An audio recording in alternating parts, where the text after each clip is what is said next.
one Zoom link to the next.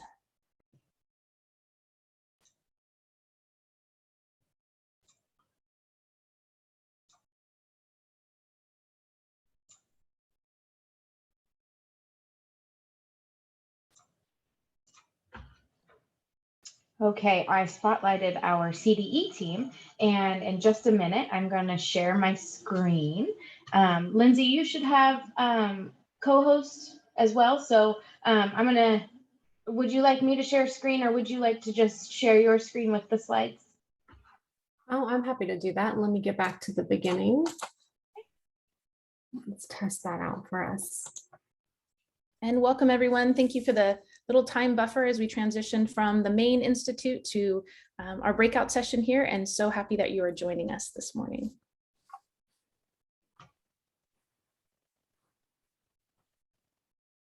Go ahead and let me know if you guys can see these slides.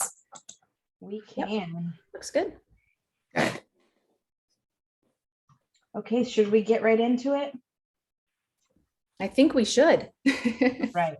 I'm going to just put myself here because I'm going to introduce our first presenters and thank you all for being here. So today in our breakout session, we're going to focus on universal pre-kindergarten, and we're going to first start with our CDE team talking about the policies, and then we're going to move into talking about practices and resources for that. So we can go to the next slide. Here are our presenters for the day. You see myself, and then I will let the CDE team introduce themselves. But first, I just want to let everyone know that we've got Kristen here with us as well, and she's going to be the moderator. So if there are any kind of questions in the chat, if there's anything that comes up, she's taking care of that. So I will turn it over to our CDE team to introduce themselves, and we'll get going. Hi, my name is Sheila Self. I'm an education administrator for the Early Education Division in the California Department of Education.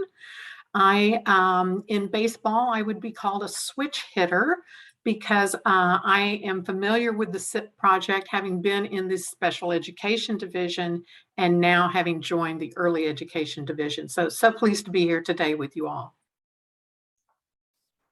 Thanks, Sheila. My name is Lindsay Blomberg Johnson, and I am a education programs consultant here in the Expanded Learning Division. And I would probably be on the bench with most of the SIP things that you all are discussing today. However, I'm hoping to bring a little bit of insight with ELOP later today. Thanks, Lindsay. And I'm Daryl Parsons. I'm Lindsay's colleague in the Expanded Learning Division, also an education programs consultant. Happy to be here.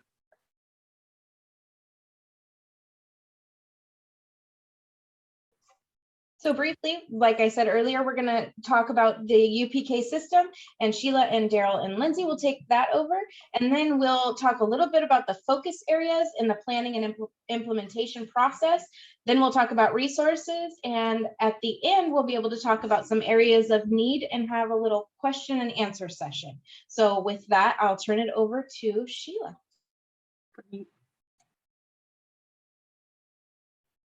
All right. So once again, I'm so pleased to be presenting to SIP grantees today.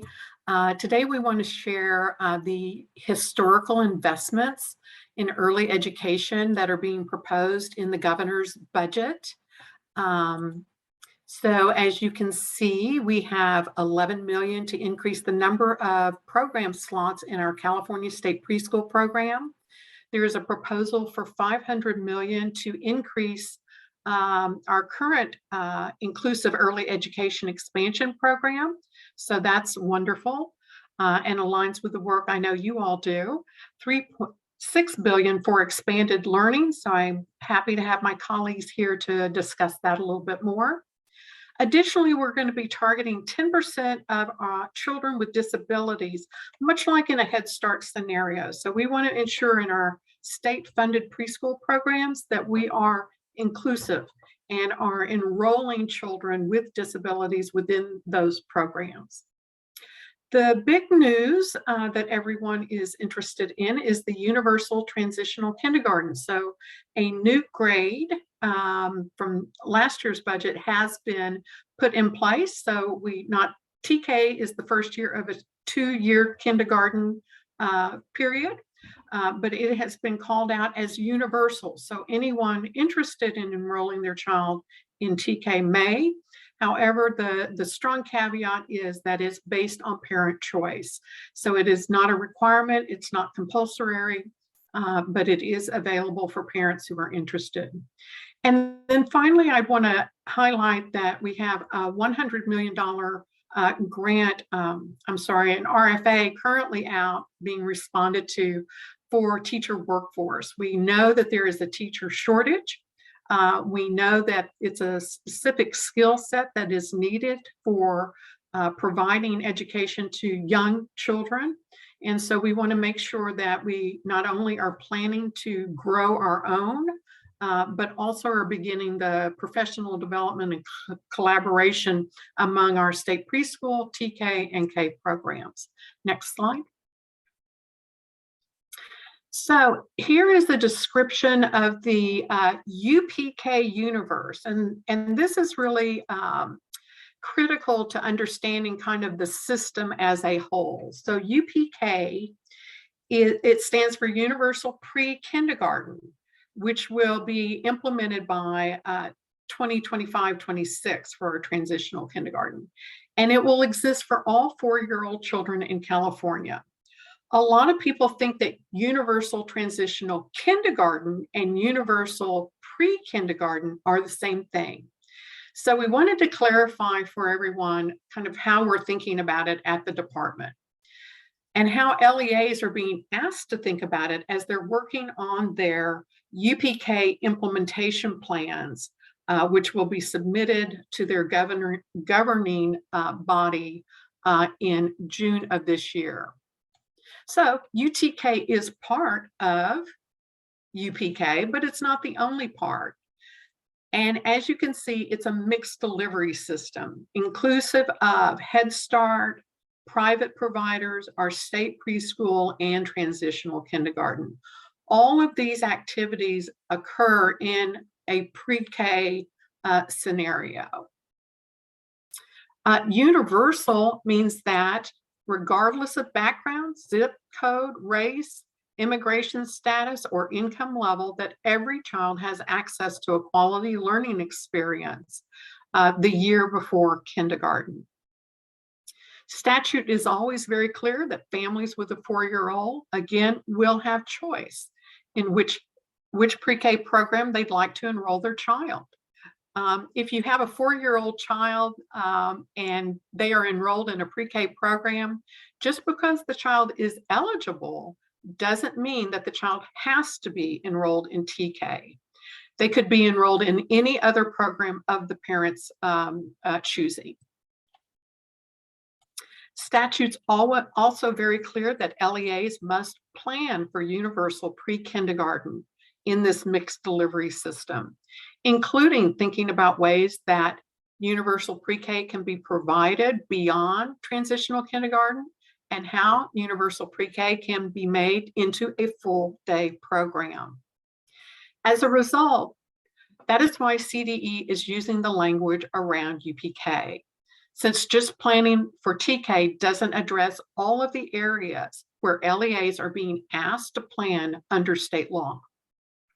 We'll talk more about the specific requirements in detail in guidance, but what we want to think about with UPK implementation is to also think about how this mixed delivery system and the transition to kindergarten starts to align with the department's preschool to grade 3 initiative, and to look at this as children are moving from a preschool experience into the early elementary grades.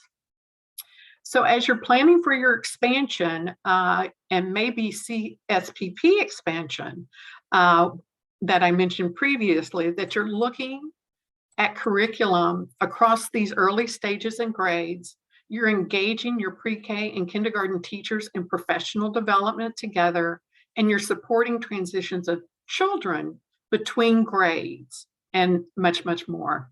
Next slide. With the investment in early childhood education, the CDE has launched a preschool to grade 3 initiative to align efforts and to provide developmentally informed supports to young children. The vision is to give children a strong start through equitable access to effective early education programs, focus on pre-kindergarten, third grade educators to ensure schools, teachers, and staff are prepared and supported to guide every child's social, emotional, and academic development through inclusive, joyful, and culturally and linguistically affirming programs from pre-K to third grade and up. We want to equip leaders from the county level to the school level with deep knowledge and understanding of early education and organizational strategies that support a meaningful alignment from pre-K to grade 3. Also, empower and support families as children's first and most important teachers, bolster resources and opportunities for families in the community programs and schools, and empower families as value-supported and well-informed partners. During all of this work and intentionally aligning ways to help ensure these incredible early investments carry through the academic careers of all children through this P3 alignment. Teacher readiness and training in the UPK to 3 approach is necessary and essential. We also have great intersection in equity in this historic universal approach to learning as an opportunity to develop our P3 alignment approach. Our goal is to ensure all young children have access to high quality, inclusive, and multilingual preschool programs, with an alignment and partnership up through the early grades to support improved outcome and continue our laser focus on equity. Okay, next slide.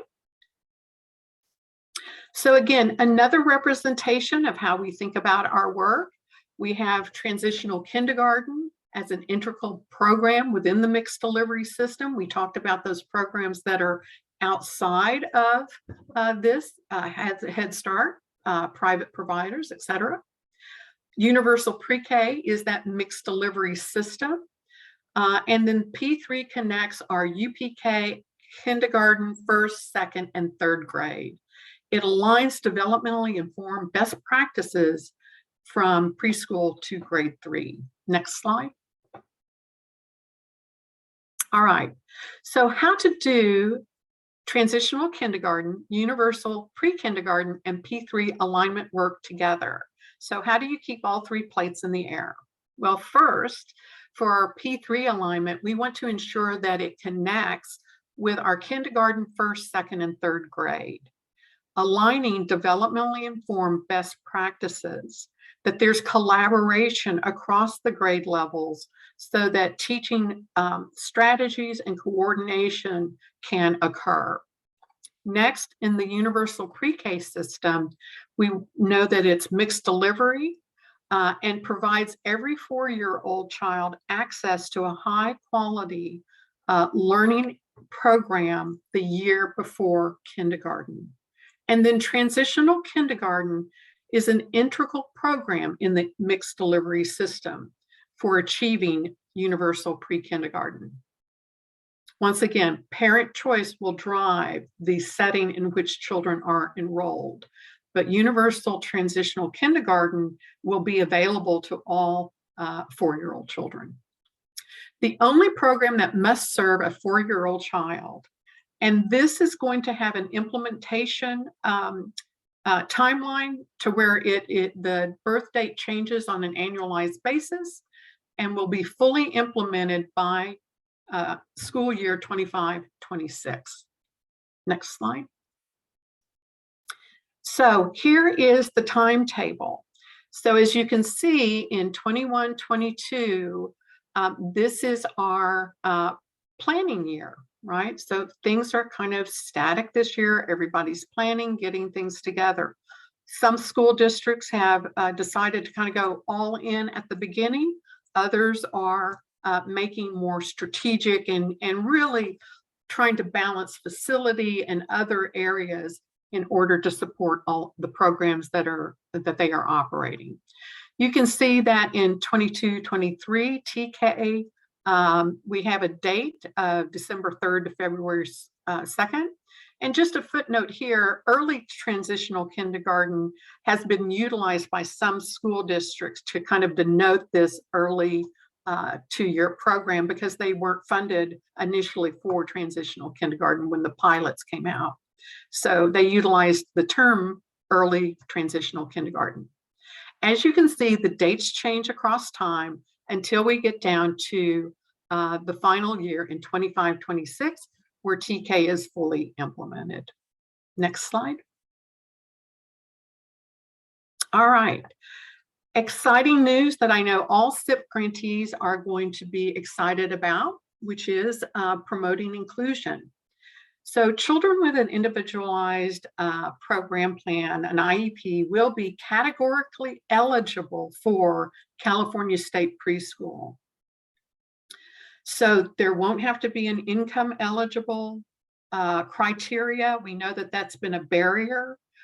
We also know that those children who are turning age 3 from an early start program and are looking for a preschool program and may struggle to find one, we are ensuring that our California State preschool programs will be able to serve them.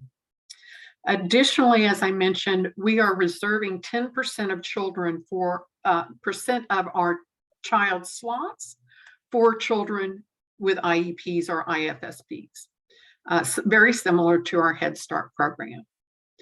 We're excited and crossing our fingers, won't know until the governor signs the budget, but it is proposed that we will have a $500 million increase in our EAP funding. Super exciting. We've had some wonderful programs and activities occurring through our EAP funding. We've been working with 167 million, and these grantees have really had laser focus in terms of standing up their programs and creating inclusive programs for children with disabilities. There will also be $2 million to incorporate an early identification system in order to identify learning disabilities, and that will be added to the preschool assessment suite of tools. So we currently have the desired results developmental profile, and so this would be an added component so that we could have early identification of children. So those children that may be at risk, may be struggling, it will give us an opportunity to assess, provide remediation, and then if that is not successful, to have a level of confidence in making that referral to determine if they're eligible for special education supports and services. So we're excited that we're trying to get ahead of the curve, meet children where they are, and to get their needs met as soon as possible. Next slide. So the teacher development grant, that 100 million that I talked about earlier, those funds are for all eligible LEAs, COEs, charter schools, and school districts. The one caveat is that you had to have submitted a letter of intent in February. So that RFA has been released, and you say, well, I missed that memo. I didn't see that through my email. What should I do now? So if you go to the CDE website, you will be able to see a listing of all of the school districts that did submit a letter of intent. And we would encourage you to look at that list and contact them to see if there's an opportunity to collaborate either in partnership or as part of their consortium. So larger school districts are LA, Santa Clara, San Diego school districts. They may have a large consortium component as their part of their application, but you're certainly welcome to apply independently as a freestanding school district. So Referencing that group, that list posted on the CDE website will at least point in some directions of opportunity. The funding is allocated on a county by county basis, and the purpose is to increase the pipeline, to have increased number of teachers qualified to serve in our state preschool and TK programs. The second goal of the grant is to provide and elevate this cross-training and professional training opportunities between state preschool, transitional kindergarten, and kindergarten. So in March, the RFA, the application has been released. We had our technical assistance webinar on the 14th, and all of those materials are posted on the website. Next page. And at this point, I will turn it over to my colleagues in expanded learning who have a lot of work going on in their area. So I look forward to hearing from them. Lindsay, Daryl? Thank you, Sheila. Yeah. Hi, everybody. So we're going to go through this rather quickly because we found with, just as Sheila was saying, the sea change that's happened in expanded learning with the Expanded Learning Opportunities Program. Much of the information that's necessary is basically tied to whatever the particular needs of the individual LEAs are. So we're going to have lots of opportunity for questions at the end. So we'll do a brief overview and then be able to do those questions at the end. So really briefly, expanded learning, for those who may not be familiar, really covers before school, after school, summer school, and intersession times, any time that's not instructional day. It covers every single student in an LEA, and it is really focused in on support and enrichment for what's happening in the rest of the pupils' education. And so the Expanded Learning Opportunities Program, just really briefly, is, as I was saying, a sea change in what had been expanded learning programs, which are the state-funded ACES program and the federally funded 21st Century and Assets programs. And so we're going to go into the details of what we're calling ELOP, the Expanded Learning Opportunities Program. And with that, I will pass it over to Lindsay to get into more details. Thanks, Daryl. So some of this we'll talk about as we get into the slides, but for definition purposes, we're going to tell you what expanded learning in the education code actually is defined as. So expanded learning per the ed code, as to not misquote it, means before school, after school, summer, or intersession learning programs that focus on developing the academic, social, emotional, and physical needs and interests of pupils through hands-on engaging learning experiences. So some of what Daryl just talked about. And so Daryl also mentioned that this definition is used not only in the new Expanded Learning Opportunities Program, or ELOP, but also used when we are talking about some of our other funding streams, our state program, the After School Education and Safety Program, as well as the federal funding for 21st Century Learning Communities. So it's not only for ELOP, but it is used throughout. And the intent of expanded learning programs is really to engage students outside of the instructional day in complementary activities and learning opportunities. And it's not intended to be just an extension of the instructional day. So keep that in mind as we go through a little bit more about ELOP program. So expanded learning has been going on for over 20 years, but just this year was that radical shift that we were just talking about with the expanded learning program implementation. And so getting into kind of the details of the funding of it, as of this year, the governor and the legislature passed $1 billion in ongoing funds, specifically for the Expanded Learning Opportunities Program, the details of which we're going to get into in just a minute. And then also $750 million in one-time funding to supplement that. And it's really to zero in. This was all driven as a result of just the paradigm shift that happened as a result of the pandemic. And so really supporting low-income communities with all of those enrichment programs that have been demonstrated over the last several decades to be so successful in the other expanded learning programs. And then all LEAs are getting this funding. It's a little different than the other funding streams because it's not on an application basis. It's funded through the LCFF, so every LEA is getting some sort of funding for Expanded Learning Opportunities program, really to support all of those students that we were just talking about. And so proposed in the governor's January proposed budget, and we'll see what happens next month with the May revise. But as of right now, there's an additional $3.5 billion on top of the $1 billion. So now we're looking at $4.5 billion for ongoing funding for Expanded Learning Opportunities program. And then there was another nearly $1 billion specifically for ELOP, but then focused in with that particular pot of money for arts and music enrichment for students. So huge investments and a huge focus by the governor, the legislature, and the CDE in really supporting all of those demonstrably successful efforts that have been going on in expanded learning for years and years. Thanks, Daryl. So we talked a little bit about what expanded learning means by definition, the money that is on the table these days for the program. So we're going to talk a little bit about when expanded learning takes place. Daryl did mention a little bit of it, but just to make sure everyone's clear, expanded learning includes before school time, after school time, summer, and intersession learning time.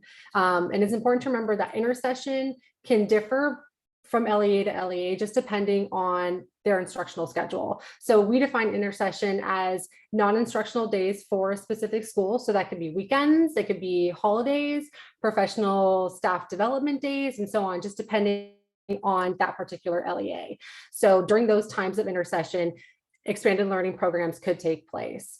And this would be the times that we are, mentioning the complementary activities, the learning opportunities to engage students. That is what would be taking place during these times. When we get into here with ELOP specific, so I mentioned there's different funding streams, different requirements for each of these funding streams. So focusing on the Expanded Learning Opportunities Program, ELOP specifically. So the funding for ELOP, again, is for before school, after school, summer, and intersession. So it's not on this slide, but that's important to remember. Intersession is a key component. You may remember from that first slide that Daryl had when he had the two components, 30 days of intersession was the bottom component.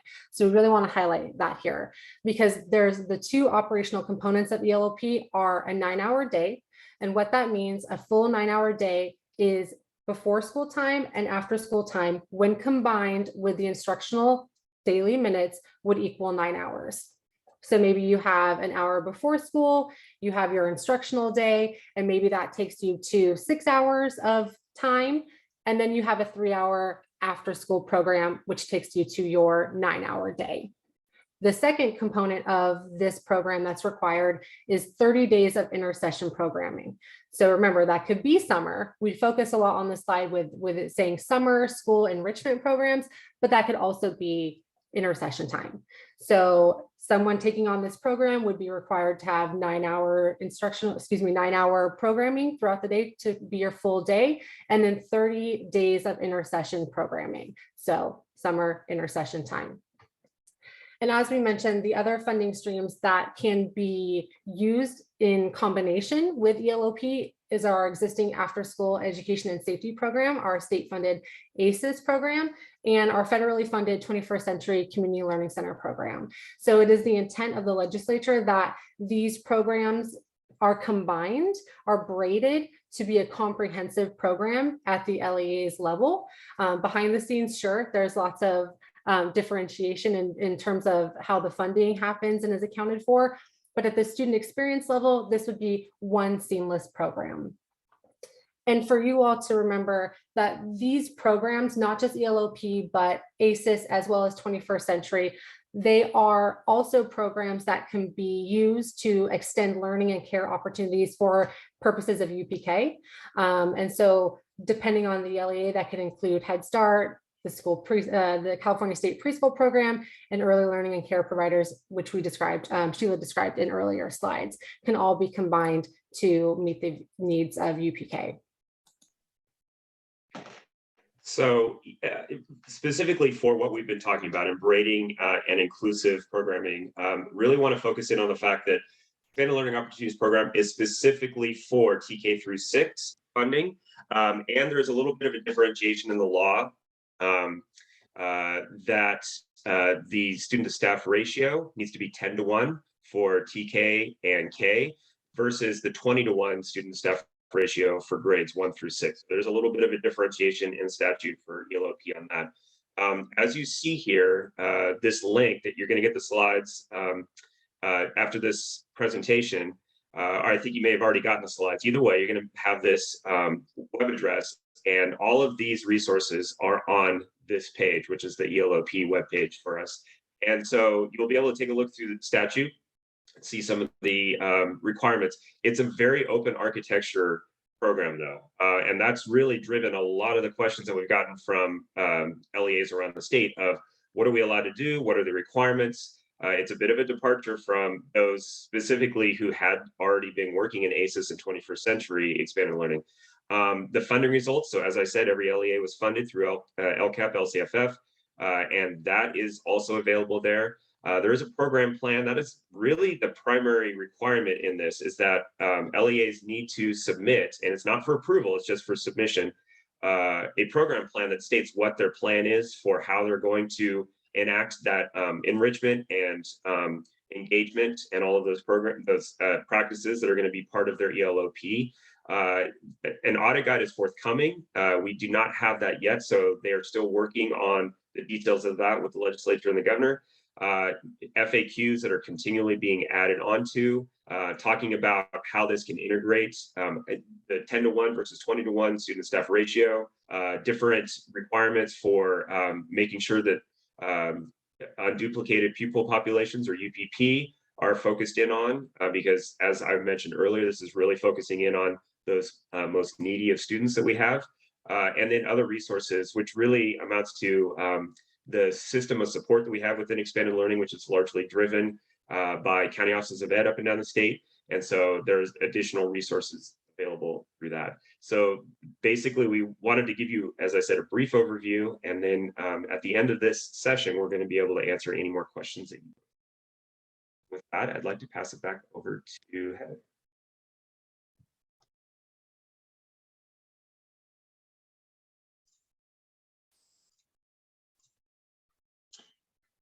So are we going to go through this pre-kindergarten early childhood education? Sheila, is this one for you? Okay, Sheila's on. I think you're muted, Sheila. So another piece of work that has substantial impact to the field is the pre-kindergarten to 3rd grade early childhood specialist credential. Next slide. So the California Department of Education has been working hand in hand with the Commission on Teacher Credentialing. And so they have begun work to reinforce and refocus the early childhood specialist credential and provide multiple pathways to this credential. So as we're thinking about teacher development, we want to be inclusive of paraprofessional aides, instructional aides, so that we are really promoting folks getting to the highest level of their permit or credential status that they desire. We know that about 30% of our California state preschool programs have individuals working within there that have a bachelor's degree. So it could be a short pathway, if you will, to get to a multi-subject teaching credential, which is required in TK. But we are also looking at the early childhood specialist credential. This credential could move quickly to expand the pool of available qualified teachers in universal TK, as well as for preschool, by drawing on both multi-subject credential holders and permit holders at specific levels, as well as being attractive to new candidates wanting to enter the field. There was an agenda item I'd call your attention to that was in the February 2022 commission meeting. And so that agenda item 2A and 3H would be something to reference to learn more about this particular credential and how it's unfolding. There has been a survey out to get input from the field about this type of credentialing, but we are so pleased that this credential will continue to align with our preschool to grade 3 work and is a pathway, an additional pathway for folks to become credentialed. Next slide. All right, so the requirements for the repurposed early childhood education specialist credential will need to be developed and approved by the commission and established in regulation, as does the authorization for the credential. But at this time, we have not encountered any barriers to this. I think we have questions, of course, because of the shift in this. But this approach is within the commission's current authority and would not require any additional legislation in order to implement. Next slide. All right, so the Early Childhood Credentialing Work Group met 5 times between December of 2021 and April of 2022. So this is a cross-section of folks from advocacy groups, institutions of higher education, community college, and other interested parties. The opportunity for additional public engagement occurred via the online survey that I mentioned, and they are also holding some focus groups. The Early Childhood Credentialing Work Group provided recommendations to the Commission at the April 2022 Commission meeting. The meeting was an informational hearing, and no action was made at that time. So once again, information is being provided to the Commission for consideration so they can continue to think through and plan for this opportunity. So the Commission is reviewing the April agenda item and its recommendations. So we will continue to hear more as those Commission meetings occur and as the work between CDE and CTC continue to evolve. Next slide. So we just want to say thank you for allowing us an opportunity to come and speak with you today. There's a lot of excitement in the early education space, making sure that we're meeting family needs by having extended learning opportunities up to 9 hours a day. We want to make sure that parent choice is still a part of the calculation. You know, if you have a 2-year-old and a 4-year-old in a preschool, in a childcare preschool program that you don't want to make that move, that's fine. So it's not pressured at all, but we also will want to get information out to parents around this. And finally, there will be average daily attendance funding that will be provided for this transitional kindergarten as it becomes fully implemented. So those increments, as the birth date is changing over time, then those children who are eligible and enrolled will then be able to draw down ADA. So I think that's another good piece as we think of our inclusion activities and how we can layer. Now we have funding for this, and now we can layer additional Title I, special education, and other supports on top of that. So thank you so much for the opportunity.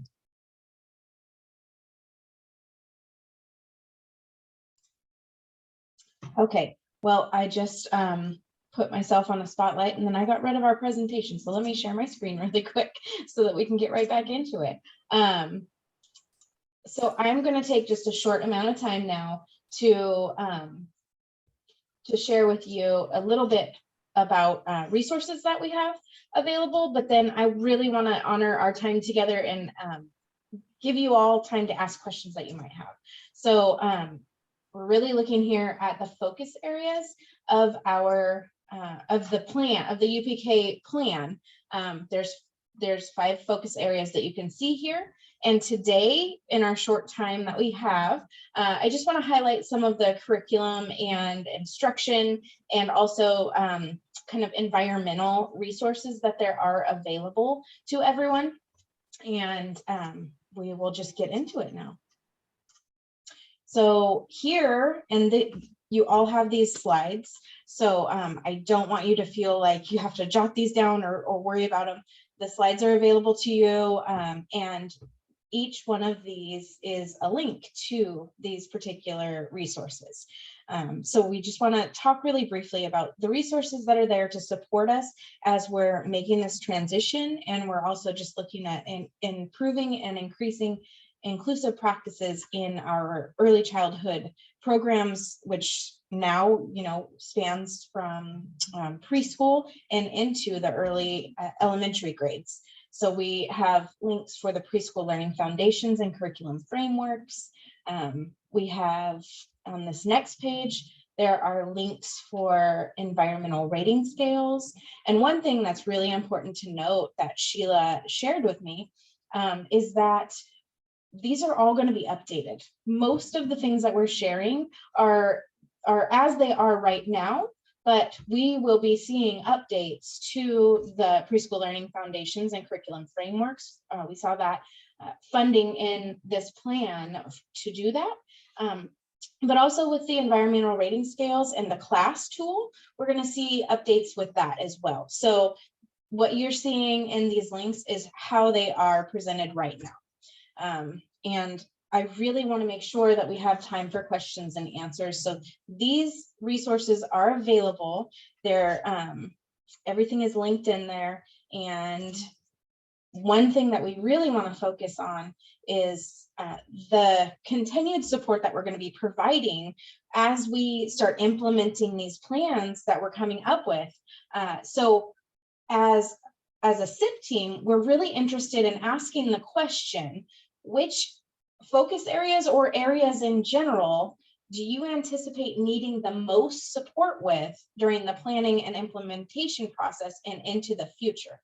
And so I think we can kind of kick off the question and answer session with that and see where the areas that you all think you're going to need the most support in. Where do you want to see oops, I went too far. Where do you want to see the support?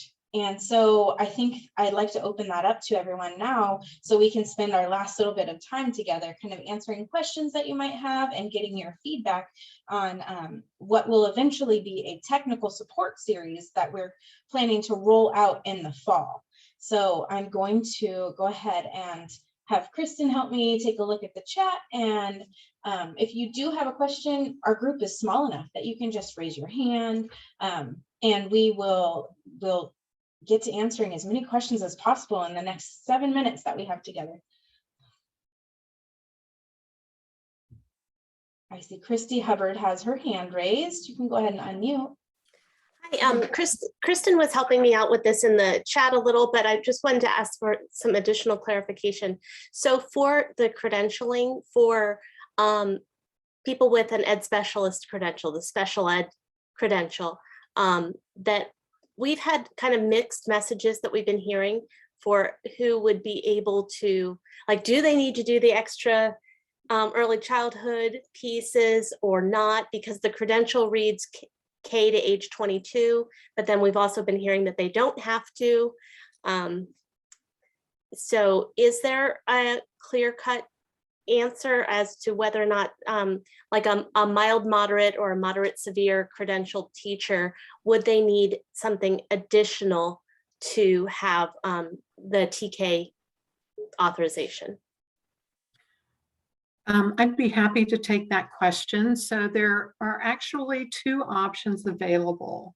One option is that you can obtain those credit-bearing units, or if you have experience in teaching in the TKK space, then the LEA can review your education and your experience and permit that to occur. So there are two options within the context of the legislation.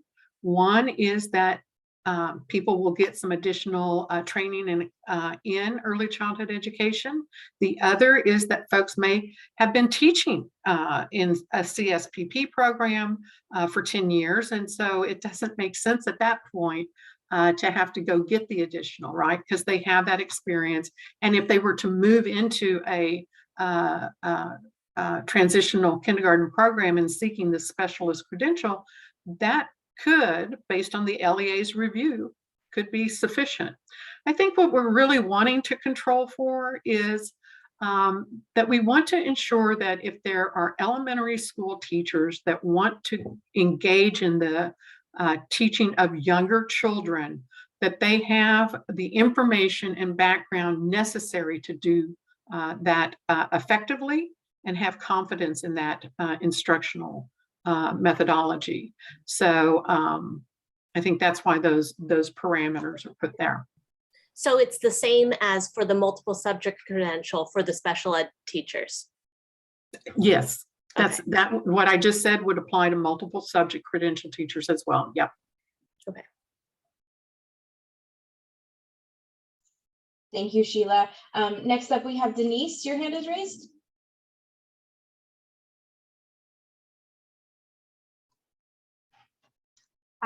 Yeah, I have a couple questions. The first one, is Captain providing training for inclusive classrooms with students with autism, especially our highly intensive students?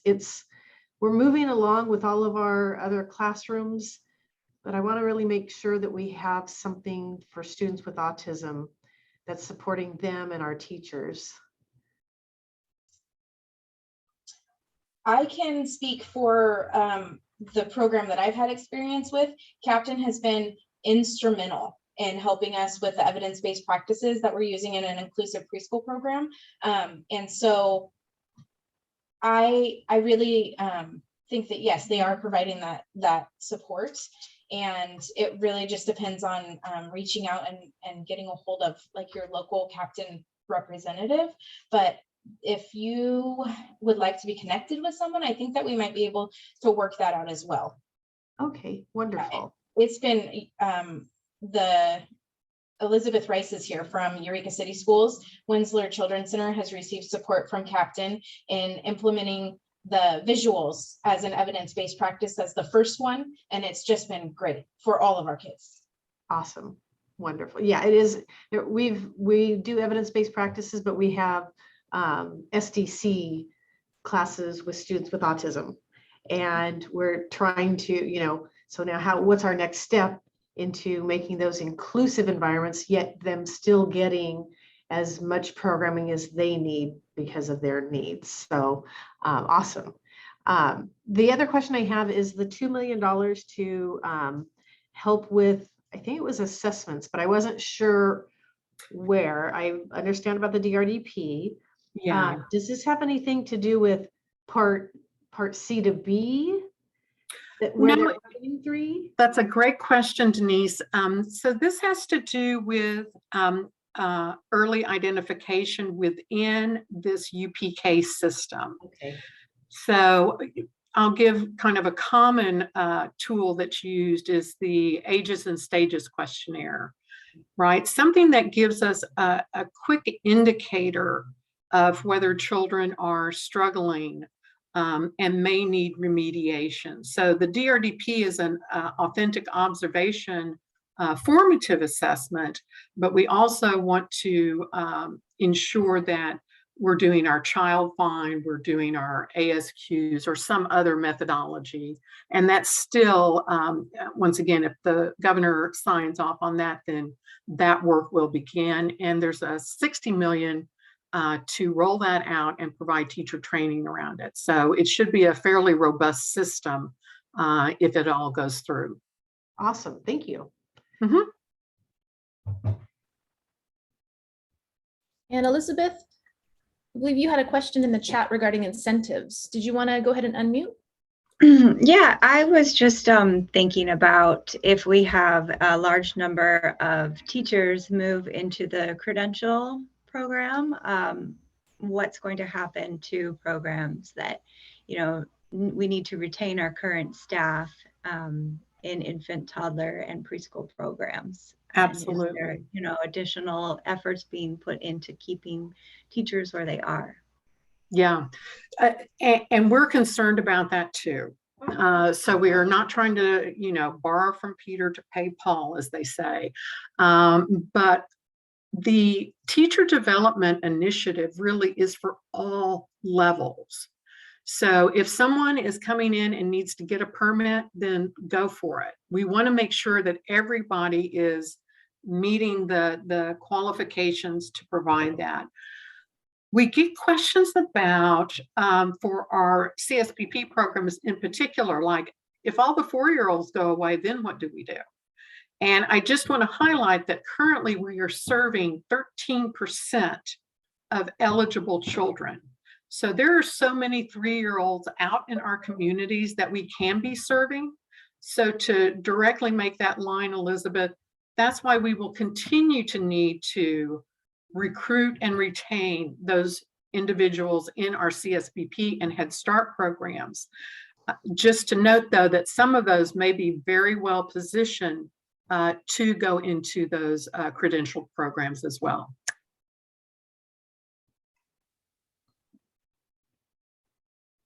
And Denise, I know you still have your hand up. Wasn't sure if you still had another question. Nope, didn't know I was supposed to. Oh, that's okay. No worries. Oh, it does say lower hand. There we go. Okay. Thanks. Any other questions? I know we're nearing the end here, but just want to make sure that while we have our panelists captive. And I just wanted to share this very last page because it gives lots of information about other resources that are available, but also I want to make sure that everyone is aware that our SIP Mission Possible conference is coming up. Our inclusion conference is coming up. And if you haven't registered, there's a link there to register as well. It's going to be fantastic. You got a little taste. If you were in our session earlier today, you got a little taste of some of the presenters, but it's just going to be a great opportunity to hear all about inclusion and hear from some really fantastic advocates. Absolutely. And I'm dropping a link in the chat just to that survey. One of the questions that Heather was posing to this group is, what do you need support with going forward? So around UPK or credentialing, and specifically, or the 9-hour offerings, things of that nature. Or if it's related to some other topic concerning inclusion and equity, please feel free to share that with us. We use that to build out our professional development and our technical assistance going forward. So I'm dropping that link in the chat.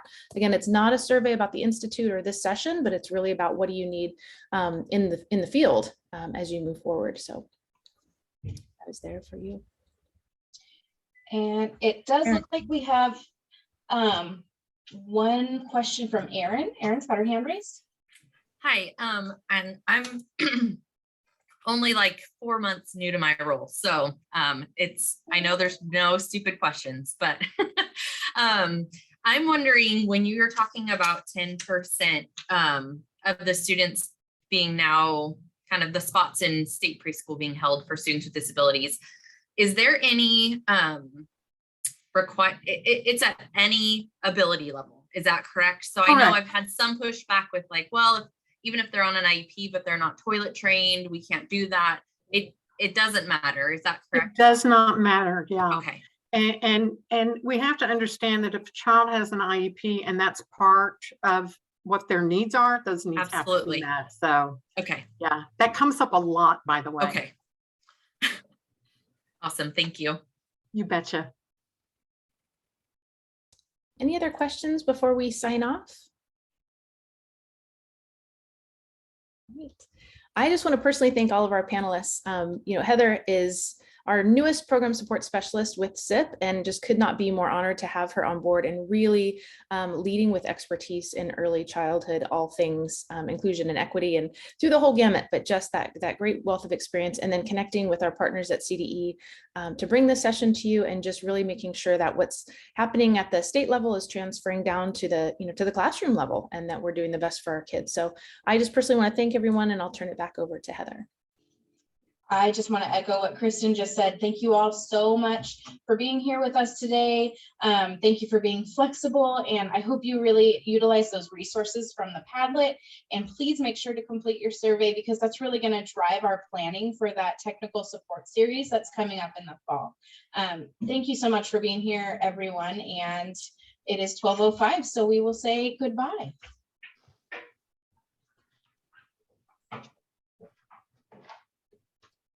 Sorry, I was. Oh, it's okay. I was in the sit thing.